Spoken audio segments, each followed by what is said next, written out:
everyone, welcome back to World Student Scope. My name is Premvada and today we are going to be continuing with metals and non-metals जिसका हम last topic करने वाले हैं, that is corrosion, right? Previous हमने lectures में almost सभी topics खत्म कर लिए हैं metals and non-metals के and I really hope कि आप सभी को समझ में आए होंगे topics जो हमने cover किए हैं. अगर नहीं आए हैं तो lectures दोबारा देखिए because those topics are really very important, right? तो आज के लेक्चर में हम कवर करेंगे कोरोजन टॉपिक, राइट? ये कोरोजन होता कैसे है and what are the chemical formulas which are involved in the process of corrosion. उसके अलावा एक और बहुत इंपॉर्टेंट एक्टिविटी है जो हम इस लेक्चर में कवर करेंगे, राइट? सो बिना देर किए let us now begin with our lecture. Yes, so yes, starting with the corrosion part. कि कोरोजन का डेफिनेशन पहले हम समझते हैं कि what exactly is corrosion. So what happens कि हम कभी मार्केट जाते हैं तो हम आयरन के आर्टिकल्स हम खरीद के लेके आते हैं. Sometimes this happens, right? हम आयरन के आर्टिकल्स खरीद के ले आते हैं एंड उसको यूज़ करते हैं. बट विद टाइम क्या होता है कि अगर आप उस आयरन के आर्टिकल्स को आपने, लेट्स सपोज अब आपको उसका काम यूसेज में नहीं आ रहा है एंड आपने उसको घर के बाहर रख दिया, right? And without covering it और एनीथिंग. तो कुछ टाइम बाद आप देखोगे कि जो आयरन का आर्टिकल, जो आयरन का कलर होगा, it will start changing and वो चेंज होता रहेगा into a reddish brown colour. तो रेडिश ब्राउन कलर में आपको नजर आएगा कि that particular article is changing its colour into reddish brown colour, right? And वो होता क्यों है? It is only and only because जो भी मॉइस्चर प्रेजेंट है या ऑक्सीजन प्रेजेंट है हमारे एटमॉस्फेयर में, it is only and only because of that. तो उसकी वजह से आपको आर्टिकल्स में के कलर में चेंज नजर आने लगता है, right?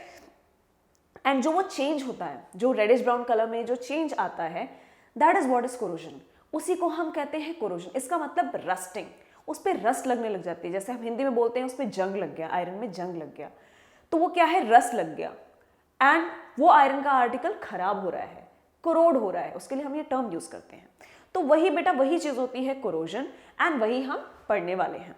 So let us now read that most of the metals corrode when kept exposed to moist air.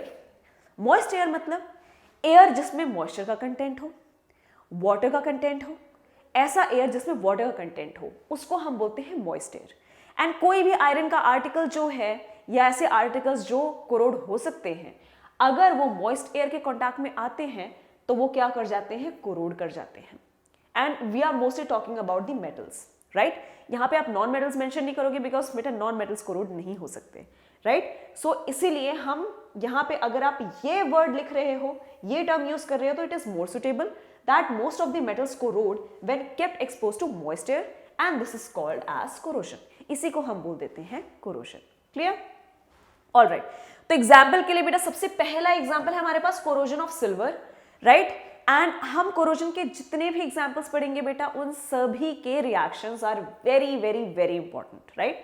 तो सबसे पहले हम बात करेंगे बेटा कोरोजन ऑफ सिल्वर की.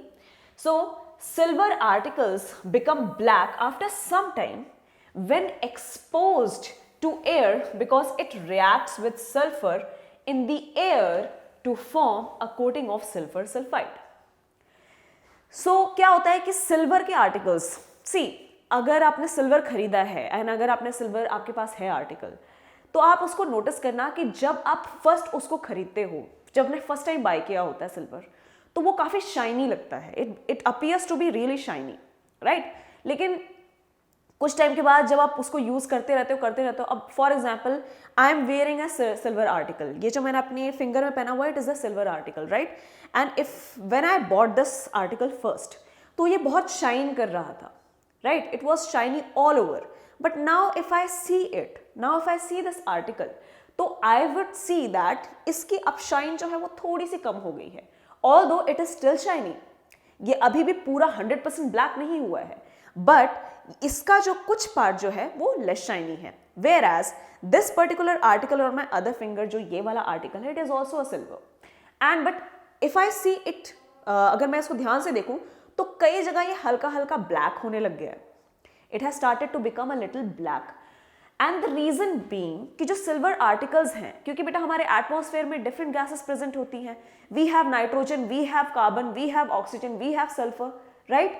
तो सिल्वर का बेटा नेचर ऐसा होता है, the characteristic of a silver metal is कि सिल्वर के जितने भी आर्टिकल्स होते हैं अगर आप उनको एक्सपोज करके रखो एयर में for some time, so they tend to react with sulphur.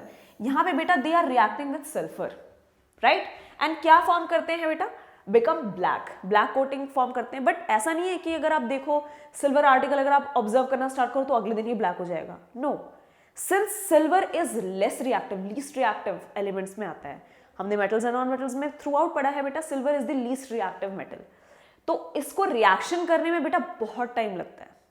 It's not like कि आपको 2-3 दिन में इसके रिजल्ट्स दिखेंगे, it will take months to observe if the surface of the silver article is becoming black, right.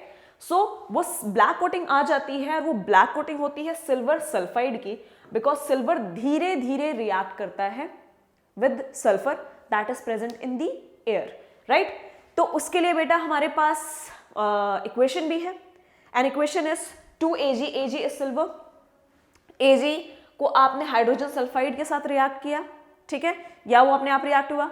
Hydrogen sulphide कहाँ present होता है बेटा, hydrogen sulphide is present in air, air में प्रेजेंट है हाइड्रोजन सल्फाइड।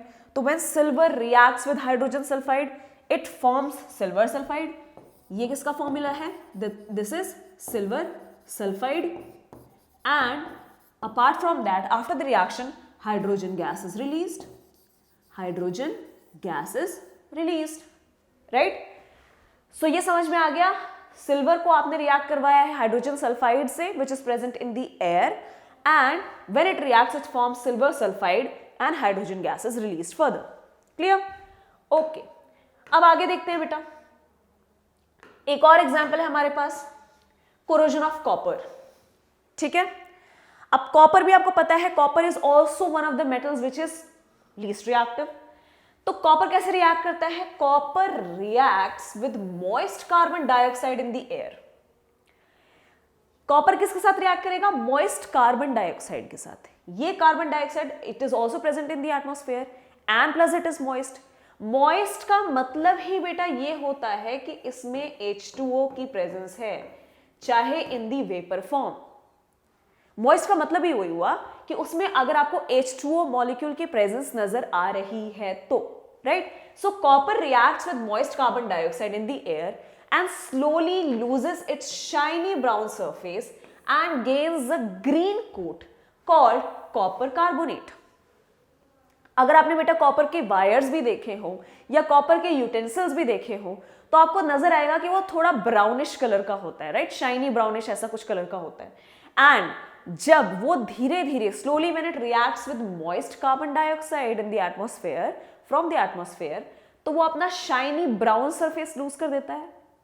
आपने copper की wires भी देखी होंगी बेटा, कॉपर की वायर्स भी ब्राउन कलर की होती हैं, तो वो शाइनी सरफेस होता है उसका। लेकिन but when it comes in contact with the moist carbon dioxide तो वो लूज कर जाता है अपना shiny brown surface and it starts becoming green coat, sorry it start getting covered with the green coat, और उस ग्रीन कोट का नाम क्या है, copper carbonate, clear. And as I have told you in the starting of the lectures कि बेटा compounds आप जो भी पढ़ रहे हो एंड अगर उसका कलर मेंशन है कि ये कंपाउंड इस कलर का होता है तो बेटा प्लीज रिमेंबर दैट कि उस कंपाउंड का कलर आपको याद रखना इज वेरी वेरी इंपॉर्टेंट, क्योंकि जब आपके case based case study questions आते हैं बोर्ड्स में तो आपको केस स्टडी में आपको कलर से या फिर आपको कुछ ऐसे साइड इंफॉर्मेशंस दी जाएंगी जिससे आपको क्वेश्चन सॉल्व करना पड़ेगा। तो बेटा ये सारी साइड इंफॉर्मेशंस हैं कि gains a green coat, shiny brown colour, आपको पता होना चाहिए कि वो किस मेटल की बात कर रहे हैं हम, किसका शाइनी ब्राउन सरफेस होता है, किसका ग्रीन कोटिंग आ जाती है, वो ग्रीन कोटिंग का नाम क्या है, वो कंपाउंड जो फॉर्म हुआ है उसका नाम क्या है। So all these things you need to remember to solve the case study questions, right. तो यस, कॉपर कार्बोनेट फॉर्म हो जाता है बेटा which is a green coating on the copper. That is how you understand that corrosion of copper has taken place, clear. अब उसका reaction देख लेते हैं बेटा। तो रिएक्शन में हमारे पास सबसे पहले मेटल कौन सा है, copper, and it is getting reacted with the moist carbon dioxide. ये मॉइस्ट है, मॉइस्ट कार्बन डाइऑक्साइड, एंड बेटा obviously there is a presence of oxygen, oxygen तो रहेगा ही रहेगा, ठीक है जी। एंड ये क्या है, ये H2O वाटर नहीं है, ये मॉइस्चर है, ये भी समझ लो, this is moisture that is presence of presence of water molecule in air, presence of water molecule in the air. Clear? तो एयर में वाटर मॉलिक्यूल की प्रेजेंस है, ये सब मिला के बेटा ऑल दीज थिंग्स, ये सभी चीजें बेटा एयर में हैं, ये सारी चीजें एटमॉस्फेयर की हैं, ठीक है जी। एंड ये सब किससे रिएक्ट कर रहे हैं? These are all reacting with the copper and क्या फॉर्म कर रहे हैं? Copper carbonate, copper carbonate. Clear? समझ में आ गया सभी को? तो CuCO3.CuOH ट्वाइस ये आपका कंपाउंड फॉर्म होता है एंड ये किस कलर का होता है? ग्रीन कलर का होता है। It is a green coating which is formed on the copper. ठीक है, फॉर्मूला याद होना चाहिए बेटा, रिएक्शंस आपको पता होने चाहिए, इन एग्जांपल्स पे आपको क्वेश्चंस आते हैं पेपर में, राइट? अच्छा, अब आगे बेटा काफी इंपॉर्टेंट एग्जाम्पल जो आपको मोस्टली पेपर्स में आता ही आता है, आएगा ही आएगा। ये काफी इंपॉर्टेंट टॉपिक है, that is corrosion of iron, जिसको बोलते हैं रस्टिंग। ये रस्टिंग के नाम से भी आता है बेटा पेपर में, ठीक है। कोरोजन ऑफ आयरन जिसको हम बोलते हैं रस्टिंग, तो रस्टिंग प्रोसेस है which is quite important and it is very important for you to understand. जो इसका रिएक्शन है वो भी बहुत बहुत बहुत इंपॉर्टेंट है, आपको इस रिएक्शन पे अकेला क्वेश्चन आ सकता है। क्लियर? सो इसका एग्जाम्पल मैंने आपको लेक्चर के स्टार्टिंग में ही दिया था, that iron when exposed to moist air for a long time acquires a coating of a brown flaky substance called rust। कि आयरन का आर्टिकल अगर आप मॉइस्ट एयर में बहुत टाइम तक रखते हो, राइट, एंड आप उसको हटा भी नहीं रहे हो, you are not even covering it, तो क्या होगा कि जो आयरन का जो कलर है, original colour, it will start changing into a coating of brown flaky substance. Brown colour का इसे जैसे पपड़ी होती है ना ब्राउन कलर की, वैसी फॉर्म होनी स्टार्ट हो जाती है on the iron. Clear? And इस होल प्रोसेस को, इस पूरे प्रोसेस को आप रस्टिंग बोलते हो। बेटा एक चीज और, कि जब भी आप डेफिनेशन लिख रहे हो या लिखोगे रस्टिंग की या किसी के भी कोरोजन की, तो उसमें बेटा आपको एक टर्म बिना मिस किए आपको लिखना है, दैट इज मॉइस्ट एयर। ये टर्मिनोलॉजी यूज करना इज वेरी इंपॉर्टेंट, इसके बिना आपकी डेफिनेशन कंप्लीट नहीं है, क्योंकि आपको मेंशन करना पड़ेगा कि रस्टिंग हो ही मॉइस्ट एयर की वजह से रही है। तो यहां पे आप मॉइस्ट एयर जैसी टर्मिनोलॉजीज मिस नहीं करोगे while you are writing in your exam. Clear? So अब होता कैसे है बेटा, आयरन है, आयरन आर्टिकल, ये रिएक्ट करेगा ऑक्सीजन के साथ प्लस XH2O। अब ये XH2O क्या है बेटा? XS की हमें नहीं पता कि कितने नंबर ऑफ वाटर मॉलिक्यूल्स से it is going to rust. It depends on the बेटा the type of iron article that you are using. ठीक है, कि कौन सा आपने आयरन आर्टिकल यूज किया है उस पर डिपेंड करेगा कि यहाँ पे नंबर ऑफ वाटर मॉलिक्यूल्स कितने चाहिए to rust that particular iron article. हमें नहीं पता ना बेटा, अगर आयरन आर्टिकल बहुत बड़ा हुआ तो उसमें नंबर ऑफ वाटर मॉलिक्यूल्स बहुत ज्यादा लगेंगे, अगर तो आयरन आर्टिकल बहुत छोटा है तो उसके लिए नंबर ऑफ वाटर मॉलिक्यूल्स आपके कम लगेंगे। तो हम इसमें डिटरमाइन नहीं कर सकते कि अपने कितने नंबर ऑफ वाटर मॉलिक्यूल्स यहाँ पे लेने हैं, राइट? उसके अलावा बेटा ये ऑक्सीजन लिया है आपने 3/2 इस वजह से लिया है just to balance, remember it. आप ये बैलेंसिंग के लिए 3/2 लगाते हो, इसका मतलब ये नहीं है कि आपने 3/2 आपने ऑक्सीजन का अमाउंट रखा है। It is only to because it is only to balance, क्योंकि this is the formulation that you are getting, right? So iron को आपने ऑक्सीजन के साथ रिएक्ट करवाया plus X molecule of H2O, then it forms Fe2O3.XH2O, that is rusting of iron. यहां पे ये क्या हो चुकी है बेटा? Rusting of iron. Rusting of iron is done here. ठीक है, आयरन पे ऑक्साइड, देखो किसकी लेयर स्टार्ट हो गई है, ब्राउन फ्लेकी सब्सटेंस, यहाँ पे ऑक्साइड लेयर फॉर्म हो चुकी है। ठीक है, and with the help of the water molecules which is present in the atmosphere. तो ये फॉर्मूला है Fe2O3.XH2O, बहुत ही इंपॉर्टेंट फॉर्मूला है, very very important. Clear?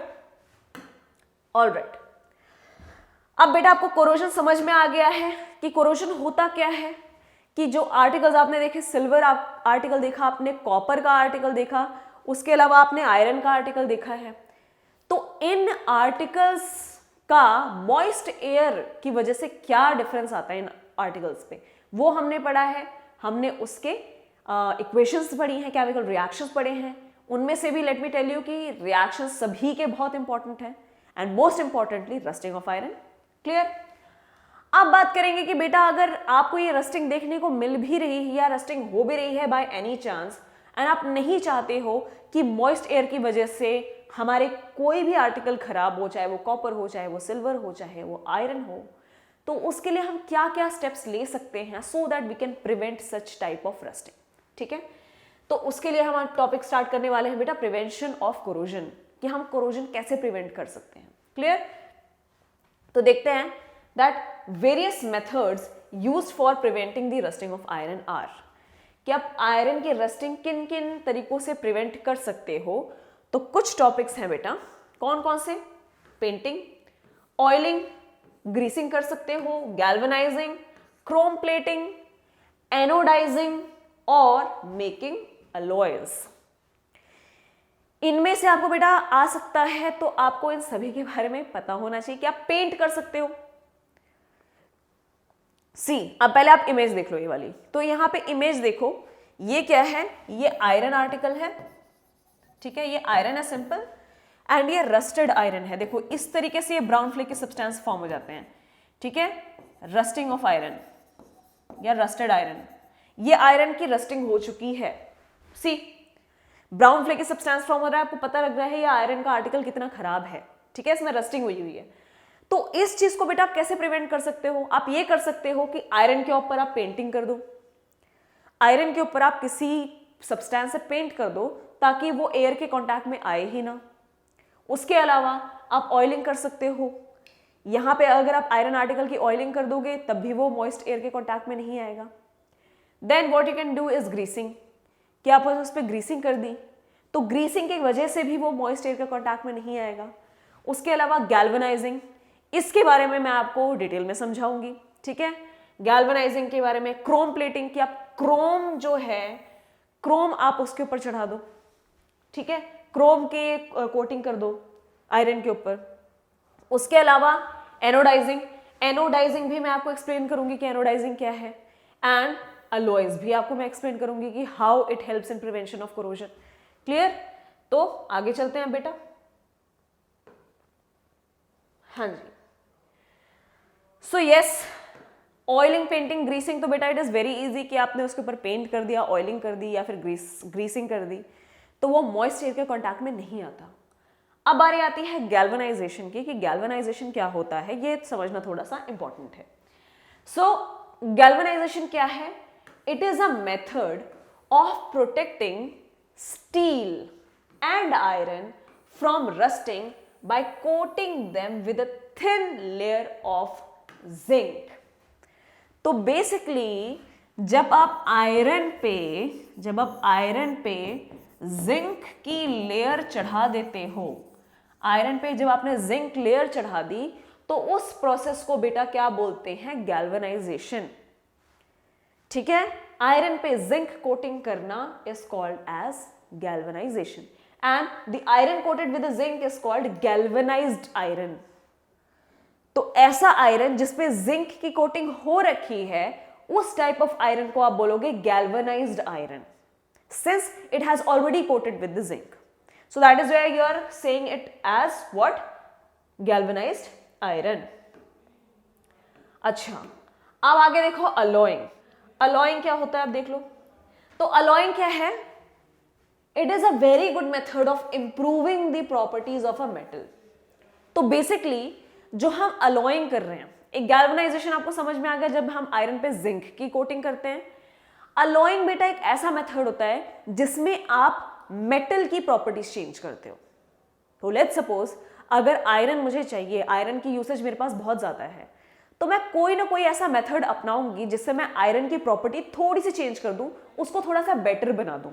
If I try to make the iron article a little better by adding some things in it, तो उस चीज को बेटा हम बोलते हैं alloying। ठीक है, for example iron is the most widely used metal but it is never used in its pure state. ये चीज आपने याद रखनी है कि आयरन आपको पता है ऑलमोस्ट हर जगह यूज होता है। Iron is used almost everywhere for every other thing. Bridges ले लो, windows, doors, everything, even in the construction of buildings. लेकिन आप ये जान के हैरान होंगे कि आयरन को हम कभी भी उसके प्योर स्टेट में यूज नहीं करते। आयरन कभी भी प्योर स्टेट में अपने यूज नहीं होता। रीजन बीइंग, क्या रीजन है उसका? That pure iron is very soft and stretches easily when hot. कि जो प्योर आयरन होता है वो कंपैरेटिवली थोड़ा सा सॉफ्ट होता है, ठीक है, थोड़ा सा सॉफ्ट होता है। एंड वो क्या करता है कि अगर आप जब उसको हीट करोगे तो वो आसानी से स्ट्रेच हो सकता है, ठीक है। ऐसे खींच के स्ट्रेच नहीं करते हो। इट मीन्स कि अगर आप उसका शेप मोल्ड करना चाहो, अगर आप उसको दूसरा शेप देना चाहो तो आसानी से आप उसको दूसरा शेप दे सकते हो। क्लियर? इसी वजह से इसमें हमें प्योर आयरन में कुछ ना कुछ ऐसा ऐड करना पड़ेगा कि हमें आयरन की प्रॉपर्टी थोड़ी सी स्ट्रांग मिले, राइट? सो वो जो आपको substances you are adding in the iron, वही होती है बेटा अलॉइंग, उसी को अलॉइंग बोल देते हैं। क्लियर? अब आप देखो, यहां से आपको और समझ में आएगा दैट सम कॉमन अलॉयज, कुछ कॉमन अलॉयज हैं जिससे आपको अब समझ में आ जाएगा कि बेसिकली हम किस बारे में बात कर रहे हैं। So when iron is mixed with a small amount of carbon about 0.05%, अगर आप आयरन के आर्टिकल में अगर आप 0.05% कार्बन ऐड कर दो, let's suppose, so it becomes hard and strong. फिर आपका जो आयरन आर्टिकल है वो थोड़ा सा स्ट्रॉन्ग हो जाएगा, it will become a little harder, क्योंकि प्योर स्टेट में तो वो सॉफ्ट है। सो आप क्या करोगे, आयरन में थोड़ा सा कार्बन ऐड कर दोगे तो वो हो जाएगा हार्ड एंड स्ट्रॉन्ग। उसके अलावा when iron is mixed with nickel and chromium we get stainless steel. तो स्टेनलेस स्टील तो बेटा हम घरों में भी यूज करते हैं, ये यूटेंसिल्स इसके बनते हैं, हम इसमें खाना बनाते हैं, and for other purposes also we use stainless steel. तो जब आयरन को आप मिक्स करते हो किससे, निकल और क्रोमियम से, आयरन में जब आप निकल डाल रहे हो और क्रोमियम डाल रहे हो तो क्या बनता है, स्टेनलेस स्टील बनता है जो आप यूज करते हो, ठीक है। एंड इसकी प्रॉपर्टी क्या है कि आप स्टेनलेस स्टील क्यों बना रहे हो, क्योंकि stainless steel is strong and does not rust. The reason you are making stainless steel कि इसमें रस्टिंग नहीं होती। और हमारी सबसे बड़ी प्रॉब्लम क्या थी, व्हाट वी आर स्टडिंग, हम पढ़ रहे हैं कोरोजन, जिसमें हमने रस्टिंग ऑफ आयरन देखा है। तो वी वुड नॉट वांट कि हमारा आयरन दोबारा रस्ट हो, तो for that reason we are making stainless steel, ताकि वो रस्ट ना हो। क्लियर? उसके अलावा iron mixed with other substances changes its property. तो बेसिकली बेटा आप आयरन में कुछ भी मिक्स कर रहे हो, जैसे हमने आयरन में कार्बन मिक्स कर दिया, आयरन में निकल और क्रोमियम मिक्स कर दिया, तो बेटा प्रॉपर्टी तो बिल्कुल ही चेंज होगी ना उसकी। अब प्रॉपर्टी चेंज हो गई, यहां पे आपका आयरन स्ट्रांग हो गया, यहां पे हमें आयरन की जगह स्टेनलेस स्टील मिल गया जो कि कोरोड नहीं होता, राइट? अच्छा अब समझते हैं बेटा प्रिपरेशन ऑफ अलॉयज, कि आप प्रिपेयर कैसे करते हो अलॉयज को, कैसे बनते हैं अलॉयज। तो कुछ आपको बेसिक तो समझ में आ ही गया होगा कि हम बेसिकली क्या कर रहे हैं, एक आर्टिकल में दूसरा आर्टिकल ऐड कर रहे हैं, राइट? सो एक बार देख लेते हैं क्या प्रोसीजर है इसका। So an alloy is a homogeneous mixture of two or more metals or a metal and a non metal. Alloy form करने के लिए बेटा या तो आप मेटल में मेटल ऐड कर रहे हो, जैसे आपने ऐड किया है आयरन में निकल एंड क्रोमियम, या तो आप मेटल में मेटल ऐड कर रहे हो, या तो आप मेटल में नॉन मेटल ऐड कर रहे हो, जैसे आपने आयरन में कार्बन मिक्स कर दिया, right? So it is prepared by first melting the primary metal and then dissolving the other element in the definite proportion. तो बेसिकली हम क्या कर रहे हैं, पहले हमने आर्टिकल लिया है आयरन का और हमने उसको मेल्ट कर दिया, उसको हमने हीट किया एंड हीट करने की वजह से आयरन क्या हो गया, मेल्ट हो गया। अब मेल्ट होने के बाद आप उसमें अपने डिजायर्ड मेटल जो है वो आप ऐड कर रहे हो, ठीक है। डिजायर्ड मेटल आपने ऐड किए ना डेफिनेट प्रोपोर्शन, एंड फिर आपने उसको जब कूल डाउन होने दिया तो ऑब्वियसली बेटा उसकी प्रॉपर्टी चेंज हो जाएगी, right? Now it is then cooled to room temperature. Iron को आपने बिल्कुल हीट करके उसको मोल्टन स्टेट में लेके आ गए ताकि उसमें कोई मेटल डिसॉल्व हो जाए, फिर आपने उसमें दूसरा एलिमेंट ऐड कर दिया, फिर आपने उसको कूल डाउन होने दिया तो आयरन दोबारा हार्ड हो जाएगा, राइट, एंड फिर आपको अपना डिजायर्ड सब्सटेंस मिल जाएगा। क्लियर? All right. अब टाइप्स ऑफ अलॉयज देख लो बेटा कि टाइप्स ऑफ अलॉयज क्या है। So one of the metals is mercury, then the alloy is known as amalgam. ठीक है, अगर आपके आर्टिकल में लेट्स सपोज आयरन है और आयरन के साथ अगर दूसरा मेटल मर्करी है, आयरन के साथ अगर दूसरा मेटल लेट्स सपोज मर्करी है, तो उस बेटा अलॉय को हम बोलते हैं अमेलगम। तो कई बार क्या होता है, आपको क्वेश्चन आ जाता है कि व्हाट इज एन अमेलगम, तो आपको पता होना चाहिए कि अगर आयरन के साथ एक मेटल हमने मर्करी ऐड किया है तो उसको हम बोलते हैं amalgam. Clear? Okay, now the electrical conductivity and melting point of an alloy is less than the pure metals. Obviously बेटा कि जो अलॉय फॉर्म हो रहे हैं, जितने अलॉय फॉर्म हो रहे हैं वो बेटर हैं, they are hard, they are more sustaining, उनमें रस्टिंग नहीं हो रही है, तो ये बेटा जाहिर सी बात है कि उनकी इलेक्ट्रिकल कंडक्टिविटी और मेल्टिंग पॉइंट कम होगा as compare to pure metals. Pure metals आसानी से पिघल जाएंगे, जबकि अलॉयज को पिघलाने में थोड़ा टाइम लगेगा, सिंस दे आर बेटर, क्योंकि अलॉयज बेटर हैं, राइट। फॉर एग्जाम्पल, अब बेटा ये चीज जो है, ये वाला जो एग्जाम्पल मैं बता रही हूं, ये आपको क्वेश्चन पेपर में आया हुआ है पहले भी, ठीक है, ये क्वेश्चंस आपको आए हैं। तो इस बेटा ये जो आप एग्जाम्पल पढ़ रहे हो ना अलॉय, इसकी कंपोजिशन याद रखना is very important. Clear? So let's suppose brass, for example brass an alloy of copper and zinc. Brass कैसे बनता है? जब आप कॉपर के साथ जिंक ऐड करते हो, कॉपर एंड जिंक ऐड कर रहे हो तो ब्रास बनता है। और ब्रॉन्ज कैसे बनता है? तो ब्रॉन्ज कैसे बनता है? An alloy of copper and tin. जब आप कॉपर के साथ टिन ऐड करते हो, टिन इज एसएन, ठीक है, कंफ्यूज नहीं होना है, एसएन किसका है बेटा? फॉर्मूला टिन का, ठीक है। कॉपर एंड टिन को जब आप ऐड करते हो तो ब्रॉन्ज मिलता है, कॉपर एंड जिंक को आप मिक्स करते हो तो ब्रास मिलता है। क्लियर? एंड इनकी कंपोजिशन याद करना बहुत इंपॉर्टेंट है, फिर से बोल रही हूं कि ये पेपर्स में आपके आए हुए हैं, ठीक है, समझ आ गया सभी को? ओके, उसके अलावा बेटा they are not good conductors of electricity, ठीक है, being a little stable as compare to pure metals, उनमें फ्री इलेक्ट्रॉन्स नहीं होते, इसलिए उनमें इलेक्ट्रिकल कंडक्टिविटी नहीं होती, that is why they are not good conductors of electricity, right. लेकिन अगर आप कॉपर अकेले की बात करो, देखो कॉपर और जिंक ऐड हो गए, कॉपर और टिन ऐड हो गए तो ब्रास और ब्रॉन्ज बन गया, तो ब्रास एंड ब्रॉन्ज दोनों ही इलेक्ट्रिकल कंडक्टिविटी शो नहीं करेंगे, they are not good conductors of electricity. Whereas अगर आप अकेले कॉपर की बात करो, सिर्फ और सिर्फ कॉपर देखो, तो हमने पढ़ा है that copper is used for making electrical circuits, कि कॉपर के तो इलेक्ट्रिकल वायर्स भी बनते हैं।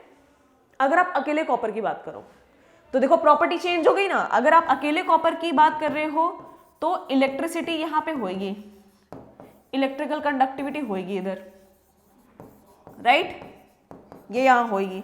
लेकिन अगर आप कॉपर एंड जिंक की बात करो तो not good conductors of electricity, not good conductors of electricity. Reason being, जो भी कॉपर की प्रॉपर्टी थी इलेक्ट्रिकल कंडक्टिविटी वाली वो तो खत्म हो गई।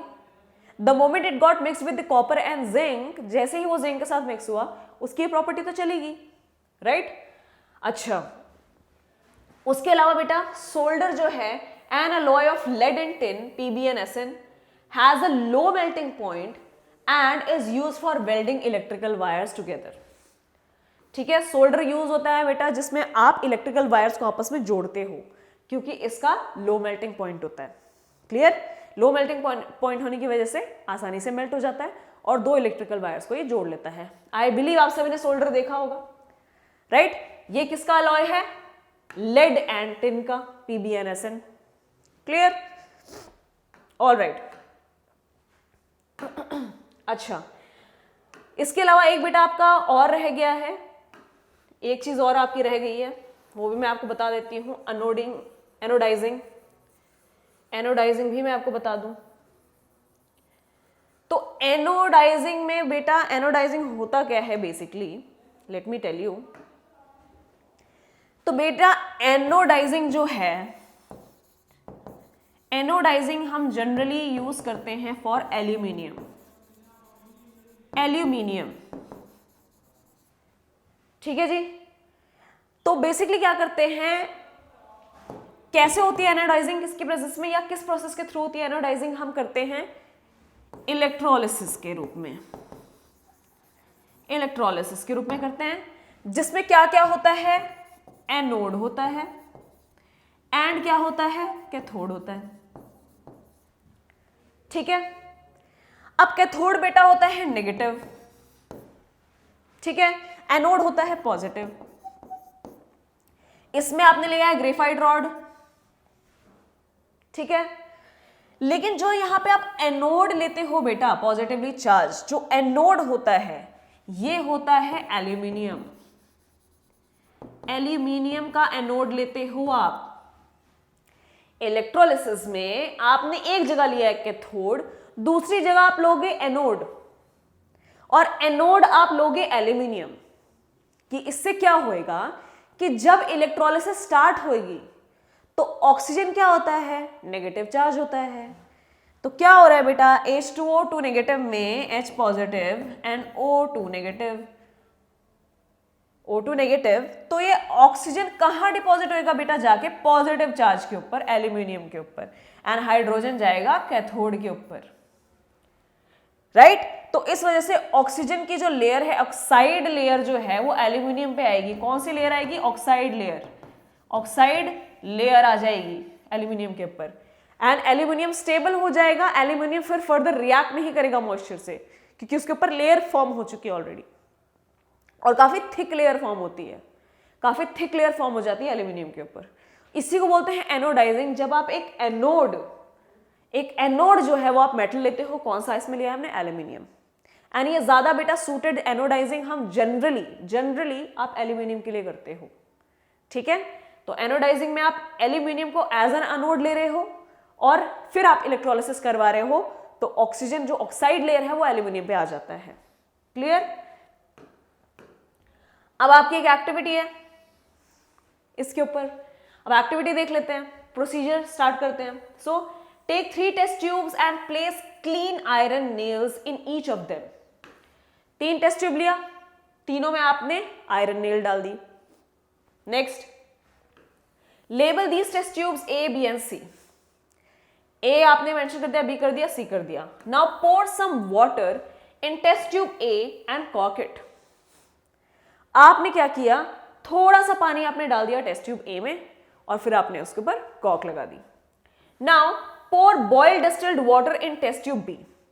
टेस्ट ट्यूब B में आपने बॉइल किया हुआ डिस्टिल्ड वाटर डाला, add about 1 ml of oil, उसके अलावा 1 ml आपने तेल डाल दिया उसमें, एंड फिर उसको आपने ढक दिया कॉर्क से। Now the oil will float on water and prevent the air from dissolving in the water. आपको पता है बेटा, वाटर और ऑयल आपस में मिक्स नहीं होते, तो ऑयल जो है वो पानी के ऊपर तैरने लग जाएगा। एंड पानी के ऊपर तैरने का मतलब कि अगर यहां पे ऑयल का सरफेस आ गया तो अब जितनी हवा आ रही होगी, मॉइस्चर, वो मॉइस्चर को अंदर पानी में जाने नहीं देगा, वो मॉइस्चर यही रोक देगा, ऑयल जो है। क्लियर। उसके अलावा फिर क्या करना है हमने, now put some anhydrous calcium chloride in test tube C। Test tube C में आपने डाल दिया क्या, एनहाइड्रस कैल्शियम क्लोराइड, ठीक है, एंड फिर उसके अपने ऊपर कॉर्क लगा दी। Now anhydrous calcium chloride will absorb the moisture. इसकी प्रॉपर्टी क्या है कि आपने जो anhydrous calcium chloride third test tube में डाला है, इसकी प्रॉपर्टी होती है to absorb the moisture from the air, कि जितना भी मॉइस्चर प्रेजेंट होएगा एयर में वो उसको एब्जॉर्ब कर लेता है। Clear. So from the air, now leave these test tubes for few days and then observe. कुछ टाइम के लिए आप इनको ऑब्जर्व करोगे और फिर छोड़ दोगे। तो क्या किया आपने, देखो पहले टेस्ट ट्यूब में, पहले टेस्ट ट्यूब में आपने वाटर डाला है एंड उसको कॉर्क कर दिया। दूसरे में आपने पानी डाला है, डिस्टिल्ड वाटर एकदम, फिर आपने उसके ऊपर ऑयल डाल दिया जिसकी लेयर देखो ऊपर आ गई है ऑयल की। तीसरे में आपने एनहाइड्रस कैल्शियम क्लोराइड डाला है जो एक ड्राइंग एजेंट है, इसने क्या कर लिया है, एब्जॉर्ब कर लिया है मॉइस्चर, एब्जॉर्ब्ड मॉइस्चर, इसने मॉइस्चर एब्जॉर्ब कर लिया एंड क्या रह गई है, सिर्फ ड्राई एयर बची, क्या, ड्राई एयर। तो इस एक्टिविटी से आपको यह बताना है कि तीनों ही टेस्ट ट्यूब में किसमें आपको रस्टिंग ऑफ आयरन दिख रही है, किसमें आपको नजर आ रहा है कि रस्टिंग ऑफ आयरन हुई है। ऑब्जर्वेशन देख लेते हैं।